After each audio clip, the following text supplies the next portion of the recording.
ഒരു മഹാൻ വ്യക്തിയെ ഇന്ന് നമ്മൾ കൂടി ഓർമ്മ വയ്ക്കുന്നു. എനിക്ക് അദ്ദേഹത്തെക്കുറിച്ച് ഈ വേദിയിൽ പലവരും പറയാൻ പോകുന്നുണ്ട്, ഞാൻ ദീർഘമായി പ്രസംഗിക്കുന്നില്ല. പക്ഷേ എനിക്ക് അദ്ദേഹത്തോടൊപ്പം ഉണ്ടായിരുന്ന വ്യക്തിബന്ധം ഒരിക്കലും മറക്കാൻ സാധിക്കാത്തത് ആണ്. ഞാൻ പ്രത്യേകിച്ച് നമ്മളുടെ ഉദ്ഘാടകൻ്റെ ഇന്നത്തെ പ്രസംഗം കേട്ടപ്പോൾ എനിക്കൊരു തോന്നലുണ്ടായി, ഈ വേദിയിലും സദസ്സിലൊക്കെ പ്രസിദ്ധപ്പെട്ട എഴുത്തുകാരും കൂടി ഇരിക്കുന്നുണ്ട്.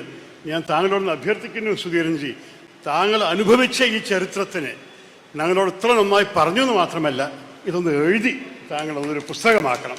ഇതിന് എല്ലാവർക്കും ഇതിന് പല കാര്യങ്ങൾ പഠിക്കാനും മനസ്സിലാക്കാൻ സാധിക്കും. നമ്മുടെ ഉമ്മൻചാണ്ടിയുടെ ജീവിതത്തും ഓരോരോ അനുഭവങ്ങളെ കുറിച്ച് മാത്രമല്ല. ഞാൻ എഴുതി തുടങ്ങി 91 വരെ ആയിട്ടുണ്ട്. അത് ശരി, പേജ് 91 വരെ. 1990 വരെ ആയിക്കഴിഞ്ഞു, 91 വരെ.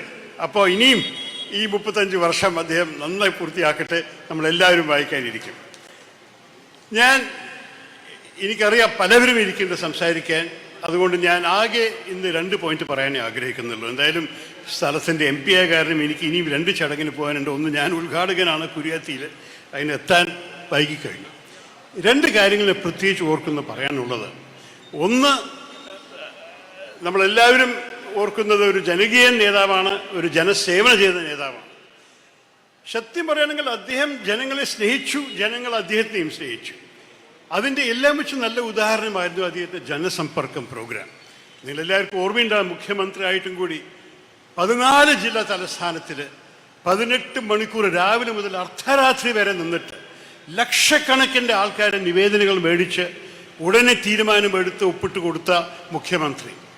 ഞാൻ അദ്ദേഹത്തിനൊപ്പം തിരുവനന്തപുരം ജില്ലയിൽ മാത്രമേ നിന്നുള്ളൂ. പക്ഷേ അദ്ദേഹത്തിൻ്റെ ആ സ്റ്റാമിന, ആ ക്ഷീണമില്ലാതെ നിൽക്കലും, ഓരോരോ വിഷയത്തെക്കുറിച്ച് ഉടനെ വായിച്ച് മനസ്സിലാക്കി തീരുമാനം എടുക്കാനുള്ള ബുദ്ധിയും, ഇതെല്ലാം കണ്ടിട്ടാണ് എനിക്ക് അതുപോലെ അതുമീതെ സന്തോഷം തോന്നിയത്. ഐക്യരാജ്യസഭ അദ്ദേഹത്തിൻ്റെ ഈ ജനസമ്പർക്കം പ്രോഗ്രാമിനെ അംഗീകരിച്ചിട്ട് ഒരു വേൾഡ് വൈഡ് അവാർഡ് കൊടുത്തു ഫോർ പബ്ലിക് സർവീസ്.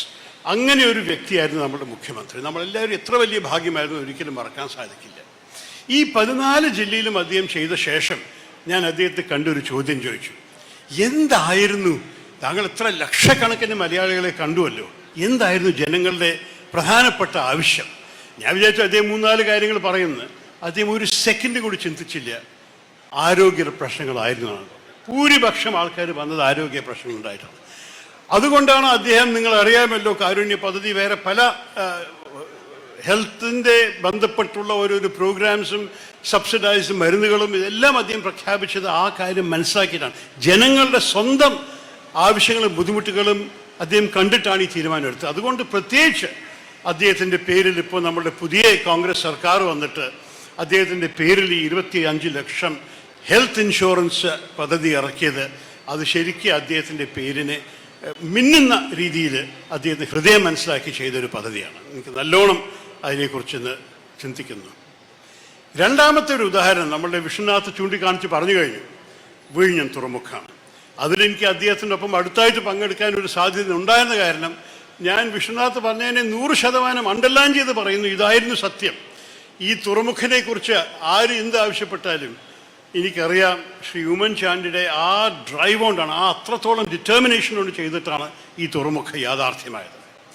അദ്ദേഹം മുഖ്യമന്ത്രി ആയ ഉടനെ എന്നെ വിളിച്ചു, പറഞ്ഞു ഇത് നമ്മളുടെ ഒരു അഭിമാന പദ്ധതി തന്നെ ഇറക്കണം. അദ്ദേഹം ടെൻഡർ ഇറക്കി. ചിലർ ഈ കഥ മറന്നിട്ടുണ്ടാവും, പക്ഷെ ആദ്യത്തെ ടെൻഡറിൽ ഒരൊറ്റ കമ്പനിയും ബിഡ് ചെയ്തില്ല. എന്തായിരുന്നു കാരണം? അച്യുതാനന്ദ സർക്കാർ 2-3 തവണ ടെൻഡർ ഇറക്കിയപ്പോൾ ഈ ടെൻഡർ ജയിച്ച കമ്പനിമാരെ എല്ലാവരും കേന്ദ്ര സർക്കാർ തള്ളി. കാരണം അവർക്ക് ചൈന ബന്ധമുണ്ടെന്നോ അങ്ങനെയുള്ള കാര്യങ്ങൾ ചിന്തിച്ചിട്ട് തള്ളി.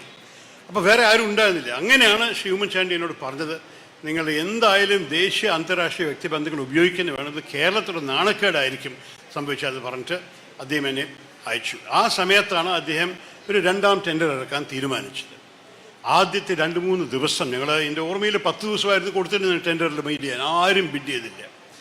ഭാഗ്യത്തോടെ ഞാൻ ന്യൂയോർക്കിൽ ഫ്ലൈറ്റിൽ കയറാൻ വരിയിൽ ക്യൂവിൽ നിൽക്കുമ്പോൾ മുമ്പ് ശ്രീ അഡാനി ഉണ്ടായിരുന്നു. അദ്ദേഹത്തോട് ചോദിച്ചു, താങ്കൾ ഇങ്ങനെയൊക്കെ കാര്യങ്ങളൊക്കെ ചെയ്യുമല്ലോ, തുറമുഖമൊക്കെ നടക്കുമല്ലോ, താങ്കൾ ഇതിന് ബിഡ് ചെയ്ത് ചോദിച്ചു. ഇല്ല, ഞാൻ ബിഡ് ചെയ്യണില്ല എന്ന് പറഞ്ഞു.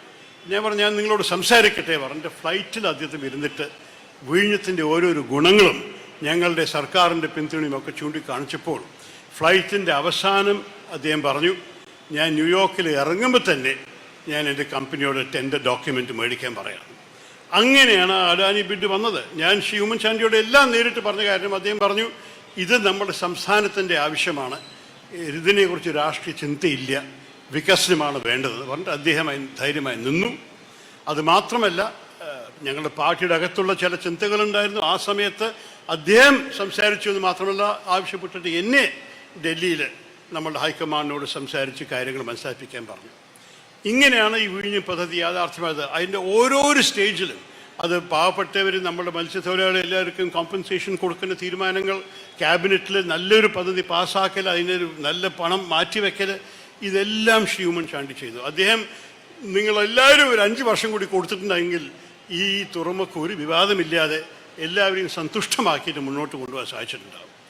ആ ഭാഗ്യം നമ്മളെല്ലാവർക്കും ഉണ്ടായില്ല. പക്ഷേ ഓരോരു ഡീറ്റെയിൽ നമ്മൾക്ക് ഒരു മുൻ ഉദ്യോഗസ്ഥൻ ഗജേന്ദ്ര ഹൽദിയ വന്നിട്ട് പിന്നെ വയബിലിറ്റി ക്യാപിറ്റൽ ഫണ്ടിങ്ങിനെ കുറിച്ച് ഞങ്ങളെ പഠിപ്പിച്ചു തന്നതും, അതിനെക്കുറിച്ച് നമ്മളൊരു കോൺസെപ്റ്റ് ഉണ്ടാക്കി. ഞാൻ പോയി അരുൺ ജെയ്റ്റ്ലി ഫൈനാൻസ് മിനിസ്റ്റർ ആയ സമയത്ത് അദ്ദേഹത്തെ കണ്ടിട്ട് കേന്ദ്രത്തിന് പണം വാങ്ങുന്നത്, ഇതെല്ലാം ചെയ്തതിന് എല്ലാ സ്റ്റേജിലും ശ്രീ ഉമ്മൻചാണ്ടിയുടെ പിന്തുണയും അദ്ദേഹത്തിൻ്റെ നേതൃത്വം ഉണ്ടായിരുന്നു.